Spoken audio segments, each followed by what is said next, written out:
please welcome to this stage in Buenos Aires, Argentina, to Mr. Gavin Wood. Cheers, Ursula. Thank you.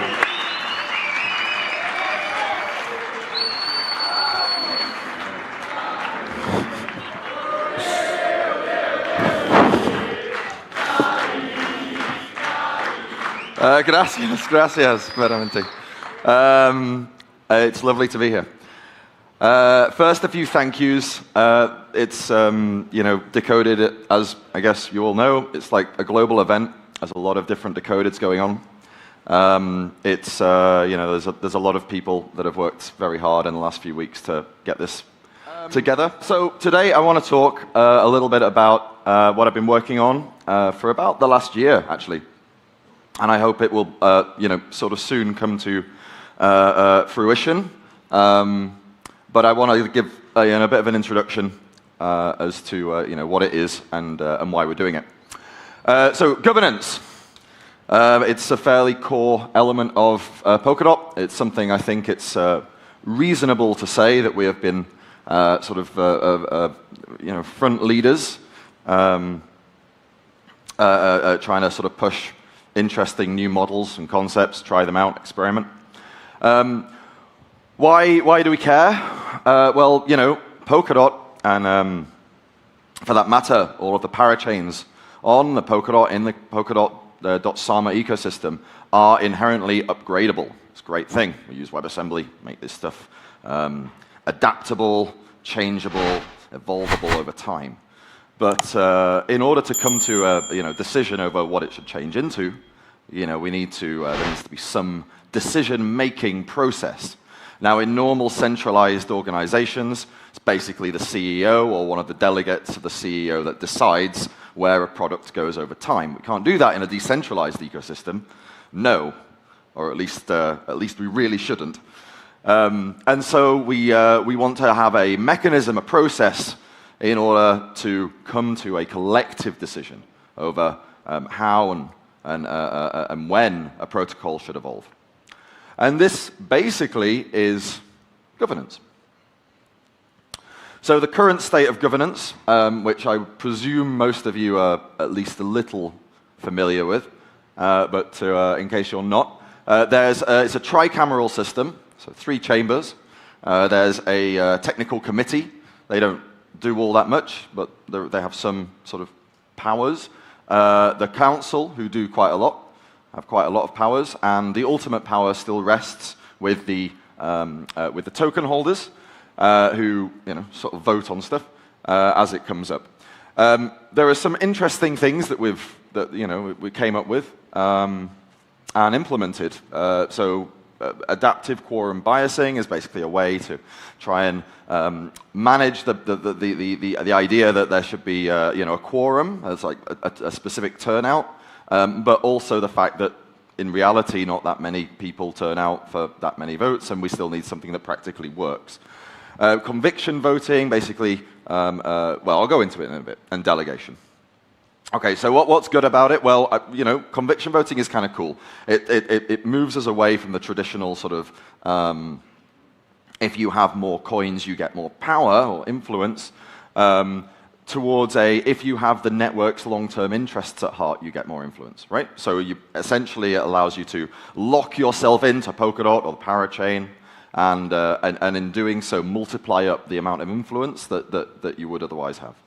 And delegation allows, basically passive holders. This is sort of taken from the notion of liquid democracy, where you can essentially delegate your voting power over to somebody that you think is going to make good decisions on your behalf. But what's the sort of bad elements? Well, it's slow. I mean, it was sort of devised to be slow in order to be safe, but it is, you can't take away the fact it is very, very slow. Under normal scheduling, it takes about 2 months for a proposal to go through the voting stage and then eventually become enacted. It's pretty clunky in that it can only one referendum can happen at once, and so you've basically got this like 28-day period where only one thing is happening. Not really very agile. And it's pretty inaccessible. Like, if you put a proposal for a vote in the Polkadot network, the chances are that it will never actually get voted upon because like there's not that many referendums ever actually make it to the voting stage. And the ugly element, sort of, decentralization, in that there are centralized elements to it, right? The council is a centralized element. Like, yeah, it's voted in, so it's kind of like, in some sense, accountable, but nonetheless, it's, there are individuals whose names are sort of up there, and they're making decisions that affect people, and this is a risk, a centralization risk.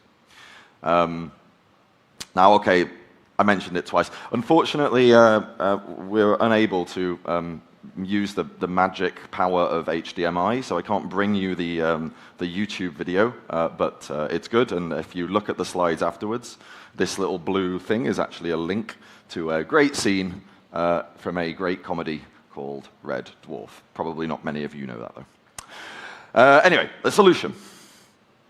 Well, the solution is twofold. First is like lower the barriers. So make stuff easy, cheap. So we make it easy and cheap to make a proposal for how a protocol should change, for what the network should do. We make it easy and cheap to get those proposals voted upon, and we make it easy and cheap for people to vote on them. We also remove these centralized artifacts to the degree that we can. So we remove the council, we remove the technical committee.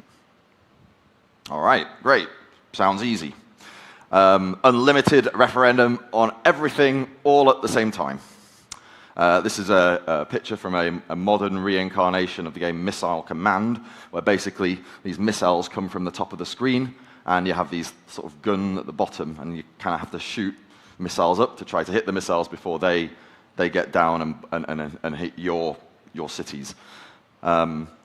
As it gets incrementally harder as you play the game, and more of these things come raining down from the top of the screen. Well, this is sort of like what we're doing with, with the new sort of governance proposition. In that, if you can have unlimited referendum from everybody all at once, then you've got all these kind of potentially bad proposals coming in, and you've got like limited number of responsible actors kind of shooting them down before they get enacted and like do something bad for the network.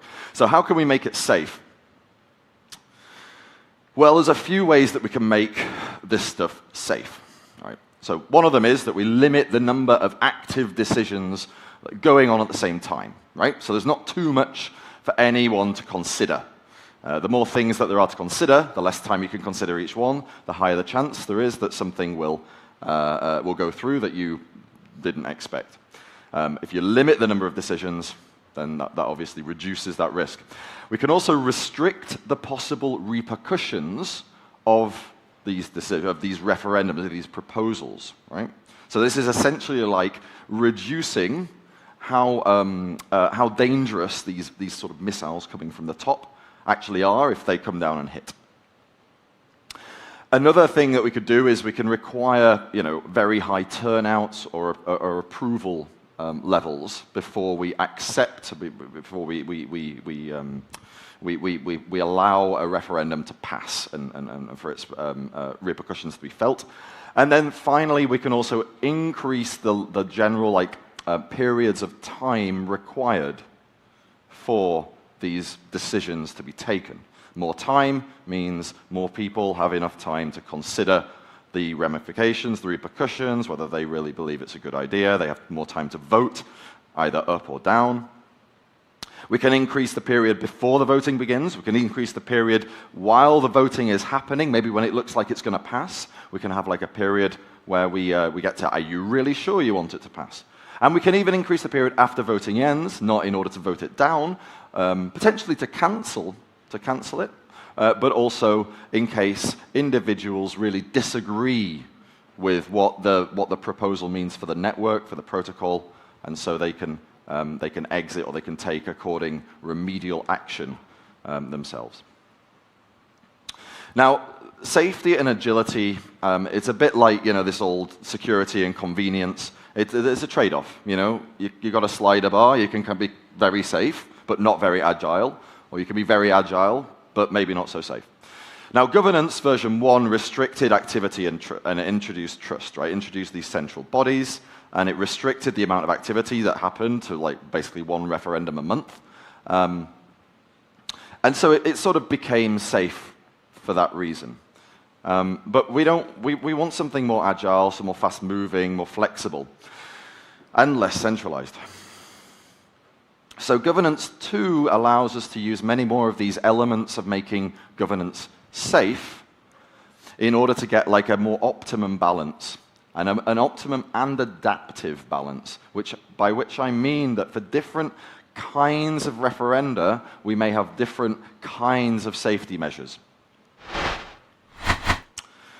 So what we're essentially doing is we're going to restrict things like throughput. We're going to increase things like the periods, the voting periods, the time, depending on the theoretical or the expected damage that could be done by any particular referendum. If the referendum if we can classify a referendum as being like low impact, then we don't need to be quite as conservative with our safeguards. And this is it. So not all referendums, not all proposals are equal. Right? In governance version 1, they were all treated equally. For those of you who have some sort of technical knowledge, there are within the Polkadot and within the sort of the substrate, any parachains built on substrate, which I think is all of them, within these frameworks, there is a level of privilege that code executes with. It's called the origin. And there are different origins to denote different levels of privilege. It's a little bit like the kind of user or whatever on a Unix operating system. And so a proposal actually is 2 different things, right? In a proposal, there is what you want to do, the operation. It's like spend 100 DOT from the treasury. Would be one. Deploy a parachain, make a new system parachain in this slot and deploy some code. You know, different kinds of things that you might want to do through governance. The other thing that makes up a proposal is the origin, which is basically the privilege level with which this operation will run, right?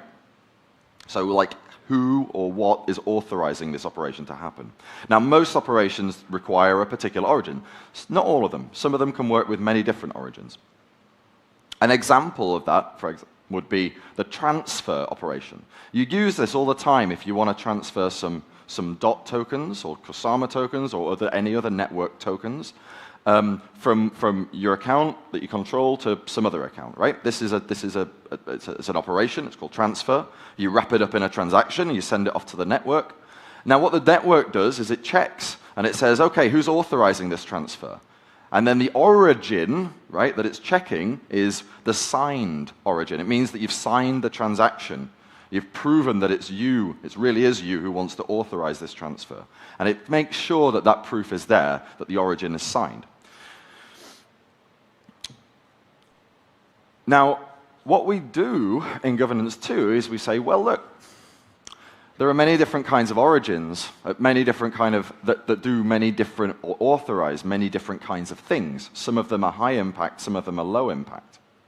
And we have a different track, a different kind of pipeline for each origin type. And we can each of these tracks can have different parameters, different thresholds, right? And we can make sure that these parameters, these thresholds, are less stringent for the tracks that can only pass relatively low impact things, and have higher, more conservative parameters, higher thresholds for those that are inherently more dangerous. So let's think of some origins.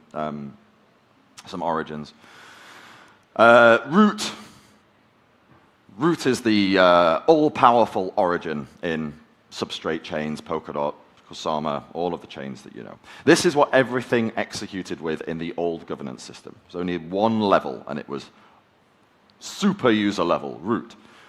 Can do anything. We've got other origins. We've got like parachain admin, which can create a new parachain, right? If you want to deploy a system parachain, you don't need to be able to do anything.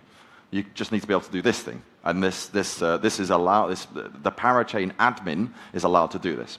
Big spender, that's another origin. Big spender can spend a bunch of tokens from the treasury. Tipper is like a super low spender. It can transfer just a few tokens from the treasury, right? And it's easy to see that the impact of each of these things is different, right? The impact of being able to potentially do anything is much higher than the impact of being able to spend, I don't know, whatever, 10 DOT from the treasury. So the sorts of things that we can customize within these referendum tracks, there's a few. Lead-in period. So how long it takes before the voting actually really matters. Confirmation period. Once it appears that a referendum is actually going to pass, how long does it need to keep passing for before we actually approve it and end the referendum?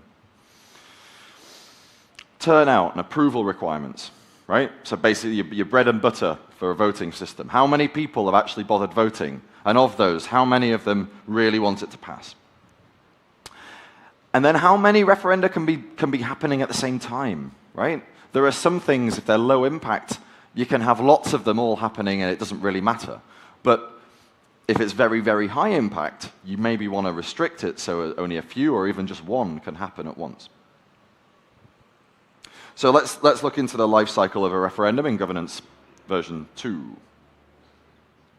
There's a few sort of stages, right, that we're going to go through. First stage is proposing.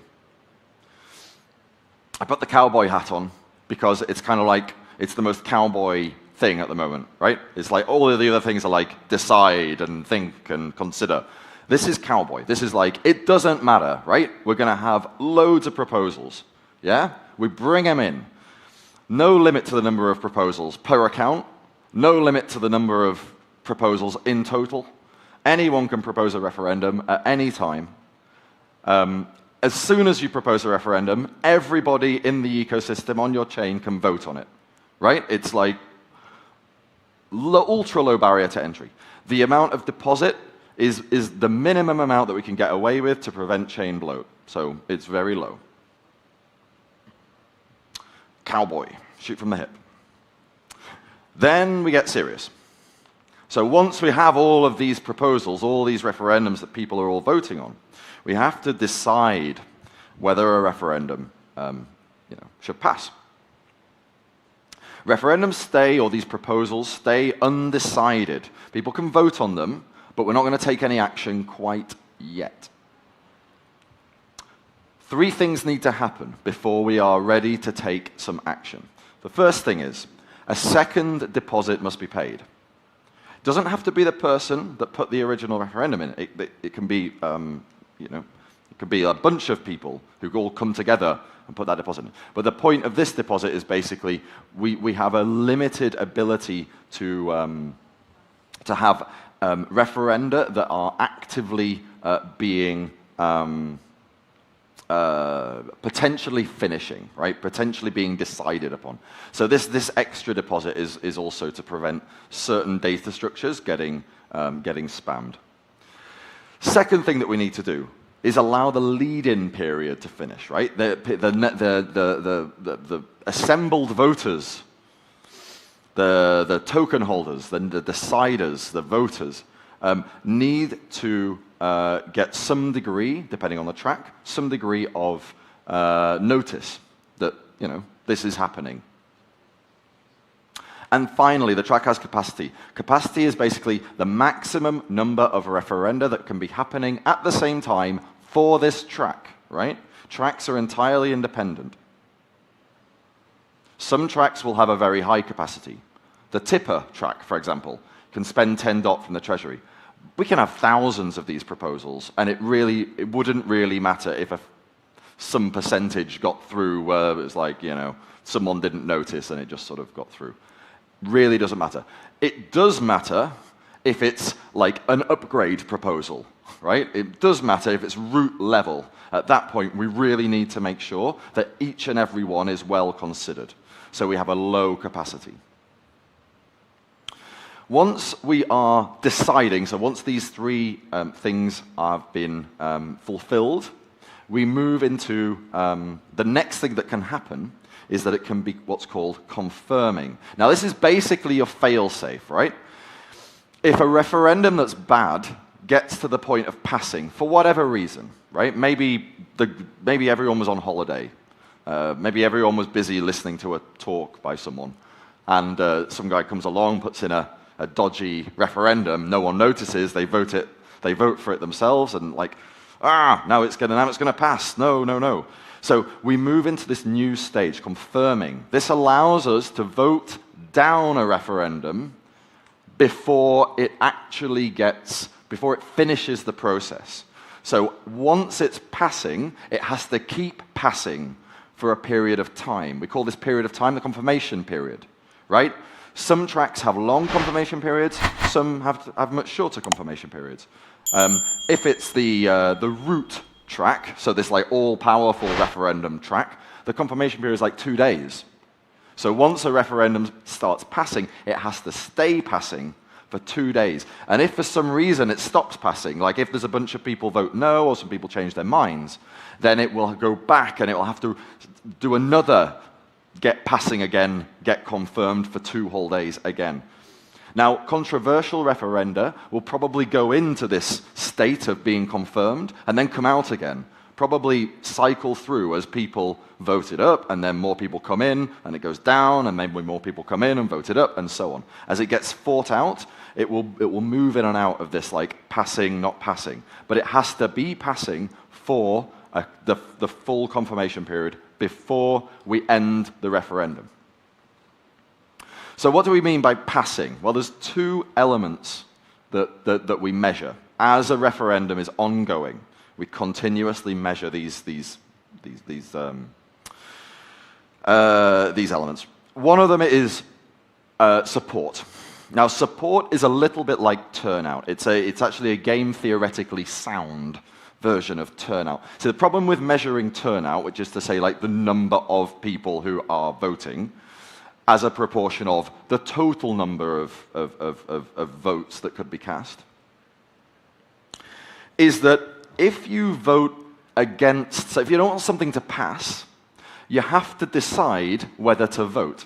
If you vote no, you're increasing the turnout. You're making the referendum be more legitimate. Yeah? So, and if there's already quite a lot of people who want it to pass, you're kind of pushing it towards actually passing by voting no. And this is really problematic.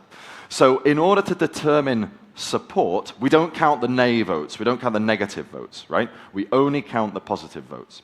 And this is the number of positive votes as a proportion of the total possible number of votes. It's measured ignoring the conviction, because we want to measure the legitimacy. We want to measure how many votes are being made. The second thing that we measure is approval, right? Now, approval is the total number, the number of positive votes as a proportion of the total number of votes cast. And this is after conviction. So this is after you're able to power up your votes by locking yourself in to whatever network it is, Polkadot, Kusama, whatever. And we count conviction in order to make sure that we are measuring an overall sentiment of individuals, of voters, with the long-term interests of the network. We're weighting it towards long-term interests. Now, the interesting thing is that the thresholds that we require for a referendum to be passing change over time, right? At the beginning, the thresholds are high. At the end, the thresholds are as low as they can be without compromising our sort of democratic bounds. Why? Very simple. It allows us to be very agile in our referendum process. Essentially, it allows us to say, if a proposal is uncontroversial and very well supported, everybody on the network thinks it's brilliant, then we should allow it to pass sooner than a proposal that is controversial and where maybe there's a lot of turnout, but it's not, the approval isn't maybe there, or maybe there is lots of approval, but not that many people voted. In these cases, we want to allow more time to allow the network to form a more considered opinion. But if the opinion is very, very clear, the sentiment across the network is very clear, it allows us to end the vote and start the enactment process much faster, and therefore proceed at a faster pace in terms of network changes. So here's an example curve for the support. So this is support, if you remember. It's the number of approval votes, or voters almost, as a proportion of the total, the maximum number of votes or voters. And the sort of curve that we might sort of expect to see on this is something that begins with 50%. The 50% thing, you might say, oh, well, hold on a minute, why does it begin at 100%? This is it initially did, until it was pointed out by the Web3 Foundation's chief scientist, that if we have also the approval curve, and that begins at 100%, then effectively this means that we have 100% votes coming out. The maths works out. Feel free to question me offline about it. So we begin with like 50% eligible votes must be cast in favor at the beginning of the voting, right? We have a limit, a hard limit of 28 days. After 28 days, we drop to our lowest level. So we begin at 50%, and maybe we drop to 10%. Now, these are parameters. Different tracks can have different curves, right? Some of them are going to drop off really fast. Some of them are going to stay high for a long time. An example approval curve, so this would start at 100, which basically means everybody who votes must be in favor, right? Really hard to meet that. But over time, it drops off until eventually we end up with 50%, or just above, epsilon above 50%, right? And at that point, basically what we're saying is there must be a majority in favor. But if it's only by the slimmest of slim majorities, then it takes 28 days before the network will accept it, right? 28 days for more no votes to come along and try and push it down below that level, yeah? It's because we want to be safe. So as I said, if 28 days passes, and if 28 days elapses without the proposal sort of being passed, then it's automatically rejected by default, right? So after 28 days, it gets rejected. Done. The only way it will be approved or accepted is if it passes for this confirmation period at some point within the 28 days. And that's the two ways that it can end. Basically, it either ends early with approval, or it goes out to the full 28 days and fails. If it is approved, then it's scheduled for execution. There is a period between it being approved and it getting executed. Call this the enactment period. This is a concept from governance version 1. It's already in place. Each track has a minimum period, right? There isn't a maximum. If you want to propose something that will happen in 10 years' time, it's like, yeah, whatever. But there is a minimum period. You can't propose something before this enactment period. Safety measure. What about interventions? What if something is passes, and then you suddenly realize before it actually gets enacted that it's bad? Maybe someone discovers a bug in a code upgrade. Interventions are sort of interesting. The realization is that although people may act in the best interest of the network, sometimes not all information is available, and ultimately people can be, like, there is a coordination time. Suppose you're half a day out from a proposal passing, yeah, and like the confirmation period ending, and a bug is discovered. Well, everyone who has voted in approval would vote against it, given enough time, but there may not be enough time. So what do? Well, we allow the possibility of intervention, which is basically a special origin, the proposal cancellation, or potentially proposal delay origin, which is one that can kick in a lot sooner than most of the other origins, like the time periods are much lower. And what it does is it either cancels or postpones another referendum. So this allows the network to sort of come back and like correct itself safely. What else have we got in governance 2? Agile delegation. All right, so you're familiar with delegation. This, what we bring in governance 2 is a very, I'm very happy with this feature. It's a feature that I think all democracies should have. But I guess we're one of the first, if not the first, to actually implement it. Essentially, we're familiar with the concept of delegation, right? It's like you can pick someone and you can basically hand them your voting power because you believe that their interests are aligned with yours or their voting record is somehow something that you agree with, whatever. You have some expectation that them representing you is good for you. Unfortunately, different people vote for different things in different ways. A proposal against, for one thing in a democracy, you may agree with politician X, right? But for a different subject that they may need to vote on, you may not agree with them at all. You may in fact agree with politician Y. It's like, I would like to give my voting power to this party on environmental issues, but this party on civil rights issues, right? But there is no way of doing that in traditional voting systems. There's not even any way of doing that in more like agile, liquid democracy style delegation systems. But now there is in Polkadot and anything that uses governance 2. For different origins, you can have a different delegate.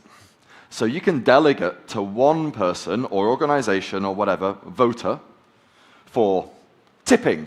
You can delegate to another one for network upgrades. You can delegate to another one for controversial rescue attempts. You can delegate to another one for treasury spending. You can delegate to another one for common good parachain deployment. All of the different origins, there's about, I don't know, like 12, but this is like infinitely extendable. You can delegate to a different individual. Now you may say, well, I don't really care. I delegate to just one person. Fine, that's easy too. But if you want to delegate to 2, you want to delegate to, you know, your local ambassador for tips, and you want to delegate to Parity technologies for network upgrades, you can do that. Some things that we're going to bring in, these will not be in the initial governance 2, they'll be in a later upgrade, are passive delegation. And there's one other thing that's linked to it. This is essentially where you as a token holder don't have to send a transaction to delegate your voting power to somebody else, right? You can do it for free. In fact, your wallet can do it for you without you taking too much action. I mean, if it's a responsible wallet, it will actually check with you who you want to delegate to. I would hope all wallets in the ecosystem do that. Yeah, this is a way of saying, I'm okay with this account using the voting power from my account. And you can do that without paying any transaction fees. Actually, it's like a collect call. They pay the transaction fees if they can be bothered to take your votes, to take your delegated voting power. In addition to it, there is free undelegation. What this means in combination is that wallets, when they build these features in, can have a very, very low friction interface that wouldn't require the user to spend any funds, would happen potentially in the background, that would allow wallets to basically say, hey, who of these individuals, ecosystem entities, organizations, whatever, would you like to align yourself with for network voting? The user wouldn't need to care about the costs of delegation. They wouldn't need to care about the costs of undelegation. In fact, the wallet could make all of the underlying sort of transactions just as part of the back end. There would not need to be any alteration to the overall user experience. Maybe we will also, I mean, there's thoughts about this. It's not something that I have a sort of formed opinion on, but maybe we would also introduce incentives for participation in governance. It's a thorny issue. Arguments on both sides. So let's talk a little bit about governance in normal instances is fairly relaxed affair. Several days passes, you have a look, seems cool. Vote up, vote down, whatever. What happens in an emergency, right? There have been one or two emergencies in the past with the Kusama network. What happens when the clock is ticking and you need to pass something quickly? So, general solution is, well, if we want to speed things up, we have to make it safer in other ways, right?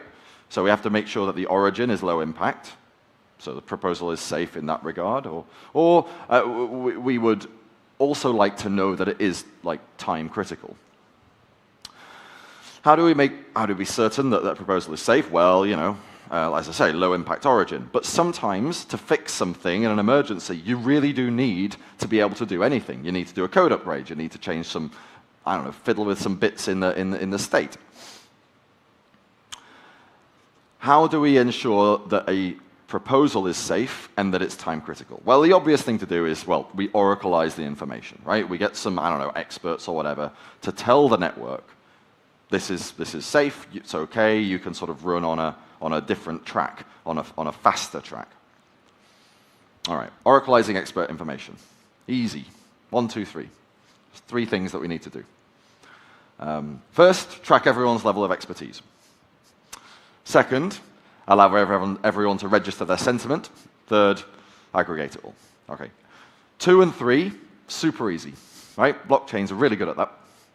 1, less easy. Quite a lot less easy. Fairly difficult. So, how do we do it? We introduce another body, and we try and solve this, or we try and make some sort of solution in a game theoretically sound manner. The name for this body is the Polkadot Fellowship. I'm not going to give a huge talk on it now. It deserves its own talk. It will get its own talk, maybe in the next few weeks. But put shortly, it is an on-chain membership body to recognize the expertise level and compensate all individuals who hold expert knowledge of Polkadot network, protocol, and act in line with its broad interest and philosophy. Right? So it's a ranked organization, not entirely dissimilar to if you do any martial arts organizations. The good ones, anyway, tend to be, have clear structure as you get to the top, certain syllabus, certain requirements, both in terms of your behavior and in terms of your expertise level in the art. So it's based, in some sense, on that.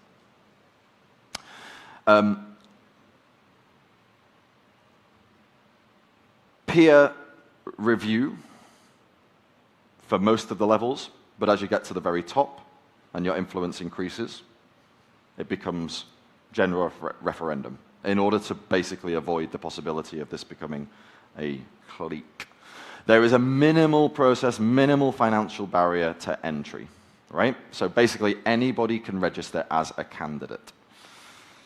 Open and clear requirements at each rank for the expertise level, for what must have been achieved. Huge amount of members that it's capable of handling technically, with the idea being that this actually, we really do aim to get maybe tens of thousands is being overly ambitious for the next year or two, but like certainly hundreds. And I would hope we can, over time, make it thousands. Internally, it's quite cool.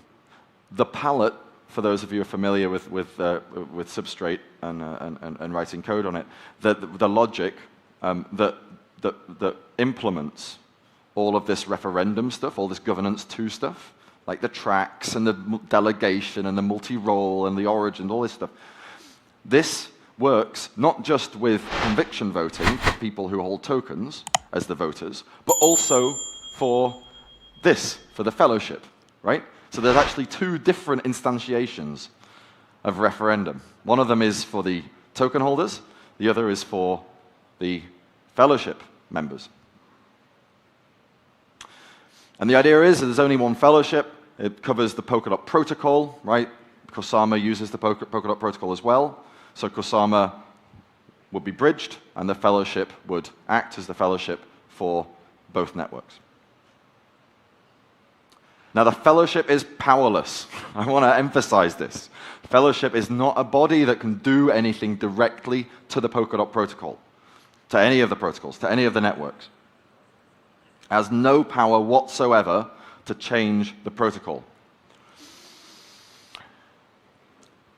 The only thing it can do is declare that it believes a particular proposal is safe and time critical.